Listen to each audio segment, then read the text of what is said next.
As a podiatrist in private practice, these are some of the most common misconceptions that I come across where patients can sabotage their own recovery. I wanted to make a video to share these to spread awareness so that people can avoid making these mistakes. So one of the most common beliefs that people have is that if they can walk on an injured foot or if they can move an injured toe, it can't be fractured. However, the motion at your limb is based on a muscle, the muscles or the tendons. It's not dependent on whether a bone is broken. So even though you can move it, even though you may be able to walk on it, it cannot guarantee that it's not broken. You need to come for an evaluation. Another one that's very common is that patients think that using a compression sleeve will give the same benefit and stabilization as a cam boot or a brace that was prescribed. However, when an area is injured, whether it's a fracture, whether it's a sprain, you need rigid stabilization. Otherwise, there can be too much motion. It will not allow the injury to heal.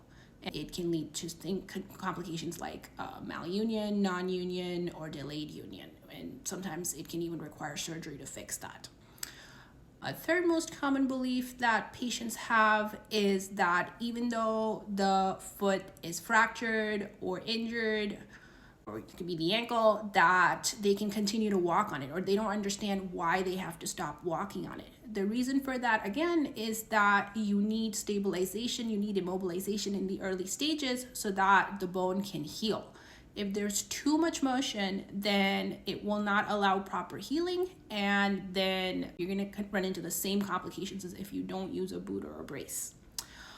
In the later stages of healing, something that patients can find and be distressed by is that even though they've been cleared to return to activities, that whenever they are using their foot or ankle more, it tends to swell after activities and then the swelling goes down. So this is actually normal. Injured limbs like this that have been fractured or where you've had bone surgery can remain or can have periods of swelling for up to a year after injury. So this is not generally something that is worrisome, but if you are experiencing this, you should definitely bring it up to your doctor just so they can make sure that everything's okay. So these are some of the most common incorrect beliefs and misconceptions that I come across in practice. Let me know which one of these was most surprising to you, if you've ever been guilty of believing any of these.